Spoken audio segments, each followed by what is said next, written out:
Reveal Tuesday. Today, we will be doing the album Incesticide by Nirvana. So first of all, the album's called Incesticide. Incesticide. It's a play on words, kind of sounds like insecticide, incesticide. And here we have the perfect album cover for the perfect name. This creepy, really weird looking thing. This is actually a drawing by Kurt Cobain himself. He drew this because he just was a very, very disturbed man. Kurt Cobain died 20 years ago, 10 days ago. If that makes any sense. I can't say it. I've tried 50 times. But, anyways, so this is one of those albums where they put all kinds of different tracks all together. They've made some remakes, they've made some remixes, they've done everything.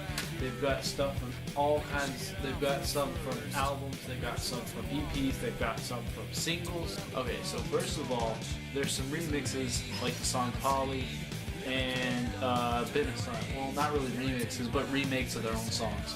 Polly is like a really slow song originally, and this is like a really sped up version which really follows the rest of the album. And the same thing with Been a Sun. Been a Sun's not that much faster, but it's upbeat like the rest of the album, and it wasn't really that fast to begin with.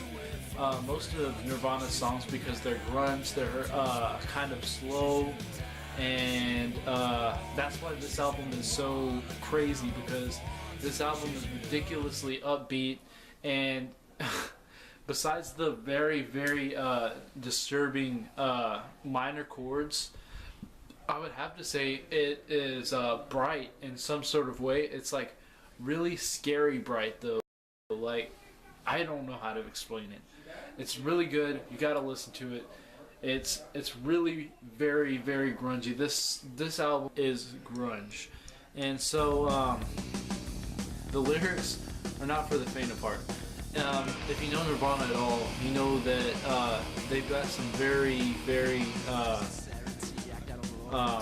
risque lyrics, especially for the time. People started putting out bad stuff around this time. They started using language and everything in their songs. But this album, this is not one that you can listen in the car and not get in trouble or upset somebody or anything.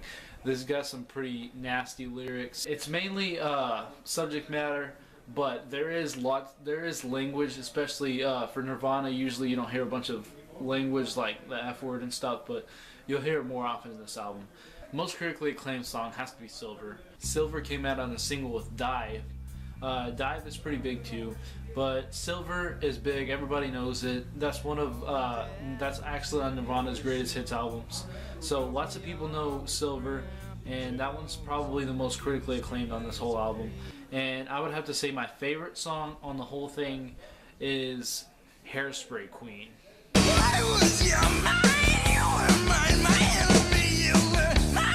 I was your enemy, you were mine. I was your enemy, you were mine. I was your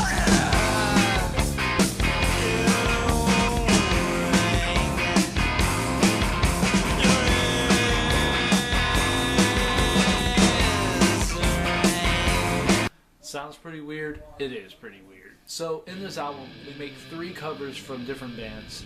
The first one, Turn Around by Devo.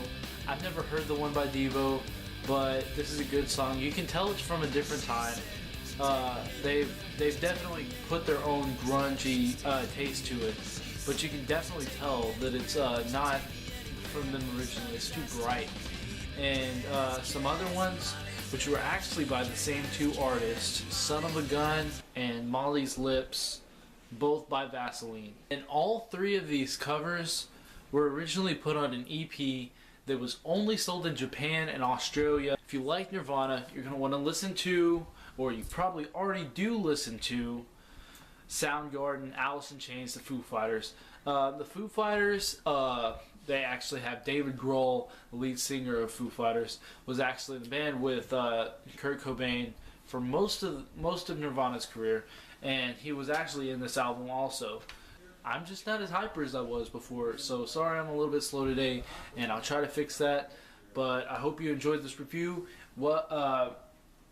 Stay tuned for next week. I do not know what it's going to be next week, but stay tuned. Peace out.